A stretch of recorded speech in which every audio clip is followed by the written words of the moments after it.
Okay. So let's take the before. Art mixing things. Hold on. So this is what, January the 15th, 2010. And we are here with Professor Ron Voelker, Right. who is going to document for us the famous Voelker Martini in the presence of assembled witnesses. That's right. There Mark Voelker, yes. Nancy Voelker, yes. Mrs. Professor Voelker. and right. producer, director, cameraman. Yes. G. Mark Andrew is Jones. best boy because he washed the That's glasses. Right. and the old man Voelker here, Who Ron is- Voelker. He's talent. All right. Talent. Now, Tell us what it's all about. Okay, now when I was back in Pittsburgh, This is going to be a long one. in the fraternity I belonged to, we would occasionally go downtown and have a good meal or some function, and this was a place where the millionaires, multi-millionaires of Pennsylvania were, and you could go into a bar and ask for a martini, and you got something that was very pleasant and very subtle in taste, and so I followed it and watched it, and I remembered it, and so now I'm making mine based primarily on what they did and what they put into their martinis. So that's it. Now, So this is really a pre-World War II recipe, at least. oh yeah, way if not back, earlier. way back. Maybe even 19th century, right? Yeah, I mean, you know, when look, martinis, I don't really know the true history of them, but I heard that they were started during the time of the horrible mashing down of good whiskey and good wines. Well, that evil time and of Prohibition. it was called Prohibition. Prohibition, and it was a horrendous thing because this was passed when all of the men were overseas during World War I. So this precedes my beginning in life because I was only born in 1919. And therefore, I can't say what happened ahead of me, but I did get the results, and I copied it. And my martinis are basically an old Pittsburgh type thing. You've improved on it too, I think. Probably over the decades. Well, I have tried. Anyhow, this is it. And if you'll give me a pause here. Sure. Well, look at all of our ingredients. Wow. Now, We need to point out the ingredients. Yeah, he'll go through them. Now, okay, I can talk about the ingredients now. Okay, if you wish. Yeah. These are basically what go into a real martini. Now, they're martinis now. I heard of chocolate martinis and well, I guess, and I think in a shudderingly And combination. horror of horrors, martinis made with vodka. Yeah, oh yeah, no, that's not. This is blasphemy. It's sacrilege. Yes, and it requires a good gin, a very special vermouth, Dry vermouth, which I understand is being the production of it is being discontinued for some unknown reason by the owners of Noilly Pratt. And I have a good Scotch. Now, Scotch has to have a little bit of the taste of the fire that built it from the peat. So the Glenfiddich has a good belt of that in it, but you don't use much of it, as I'll explain when I make these. So you'll take a break again. No, you're fine. Just roll at your own pace. Okay. Now, one thing that you must never do is mix martinis ice with anything but the martini. And so I'm going to get some ice and basically fill it up out of our refrigerator. So I'll be back in a moment. I have to watch this when you finish. This is great. Okay. So now, as you can see, it's pretty well filled just with ice. Okay. And that's the very beginning. Okay, now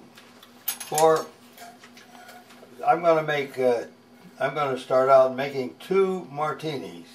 Now the reason for that is that you use much more gin than you do anything else. So I'm going to put it in, and I have 6 to 1. 6 to 1, okay.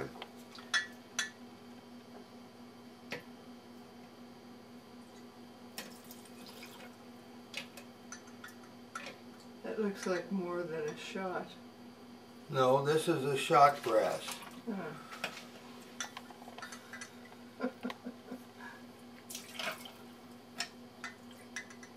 This is going on YouTube, you know. Maybe. Knowing Andy.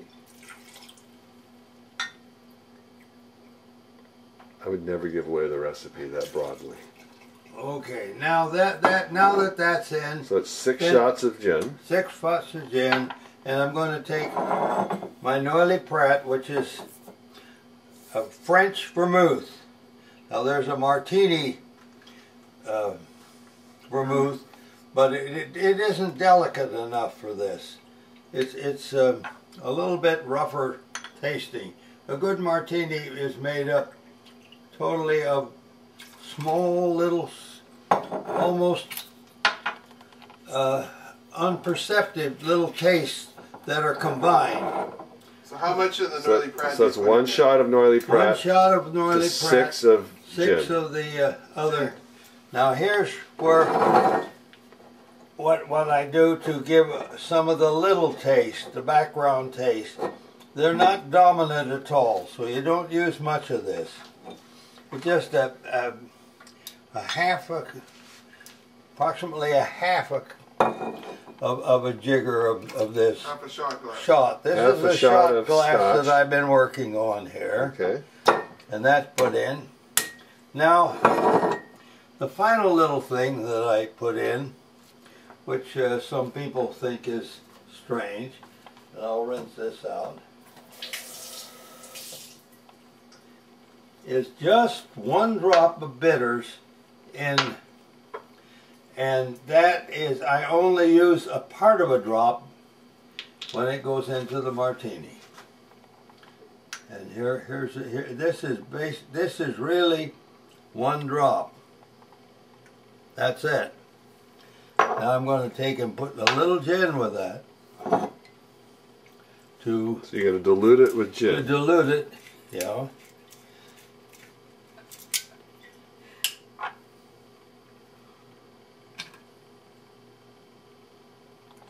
So you see, there is very little. There's very little. So the bitters just They're color the gin. it's just almost a hidden taste. All right.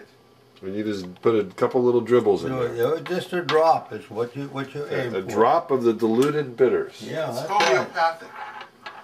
And then, with all that, then you don't do anything but stir it gently. Stirred, not shaken. So the shaken myth is debunked. That's Stirring right. is the Stirred, expert's that's it. choice. And that's the vehicle that I stir it with. Okay. The sacred spoon. Yes. Now then, I'm ready to pour it into the glasses. And And I know from experience that means you're still not done. no, I'm not. An amateur might stop here.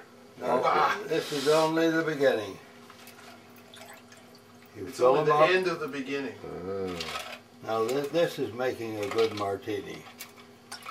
And then It's there's got a always a little bit left for the guy who mixes it, see.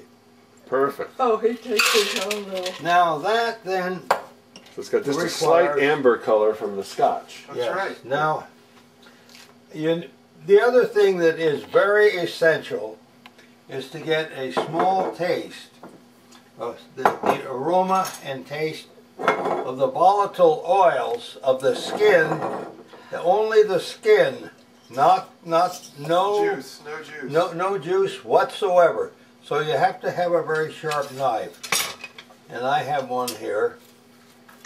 It's a big one, but what the heck, it works.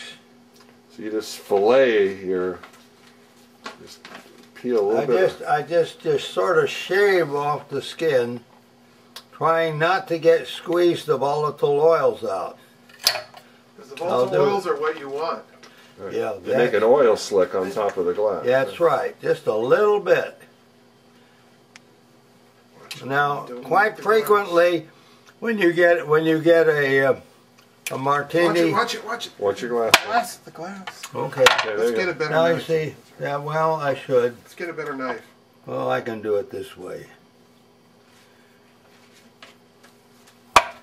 Excellent. I'm going to take a match. Let's just get a match, Mark. There's a match up there. I want to show them what I'm doing. On this right-hand side. Just get a match. There's a match. Strike it. Well, just a minute. And, Come over this way a little bit. You'll be able to see better.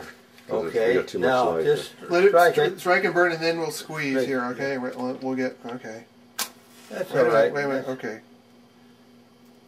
Notice the little flicks of volatile oils. Oh yeah. Now that's what you put in your martini glass. That's usually how I feel the next morning. Right. But now this is a drink of subtle flavors, and it should But it be. packs a wallop. And you can see that when you squeeze this in, if you can get it It at makes the just side, you'll see this floating on top. Little drops of like oil. a little oil slick That's right, just a very, very little of one. the volatile oils. That's right. Not just any oils, but the volatile oils. Volatile And when they oils. land on the surface, they are quaquaversal. Look Now, at it. come, I don't know what that means, They are Mark, but that quaquaversal. scares me. Sounds obscene. I'll take a little bit more. Watch for those glasses, Dad. You're gonna. Let's get a better knife. Wait a minute. Look at it. Okay, you go ahead and get it. This will do. Gotta have one for the old man here. Now, the Mark wants. see, I see the volatile oils on top. A little more is better, but that's okay. Now, if you don't have olives, the other thing that you really need is a little salt. So this has a salt to it, but I like mine just with a plain old 3 or 4 granules of salt itself, and I'll do that to the one that I made, the oddball one here, because I like it that way. Here it goes.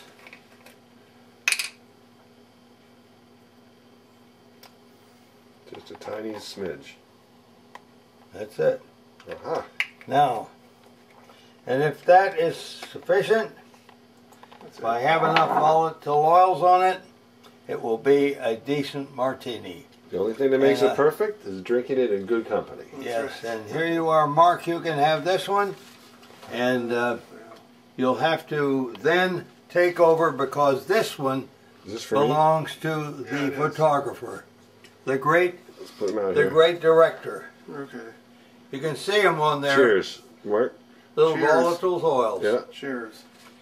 Here's to Let me us see all. what it looks like. You can see the oil. Little slick on bit, top. little Oh, I bit. got the oil You slick can on smell camera. it. Yeah, See, there's a Oh, smell associated with it too. Very citrusy. Here's fresh. to you. Here's to you. The Scotch takes away the bite of the gin. Maybe that's it. Yeah, or It- at least it- distracts you. It Yeah, does something yeah. so that it just tastes like purified, chilled water almost. I'll never forget Only you know better. You should describe this on camera. I have it going. Okay. the pin combs. Well, I can still hold the camera, because just a note for the file here is, Yeah, it is. after this is consumed, photography is out. because the camera will be bobbing and weaving. Right. There's, As we used to say, here's And mud thi- in your eye. and things will be said that probably ought not be recorded. But it is. so. You're That's right, right. Andy. It is extraordinarily smooth. It is a smooth drink.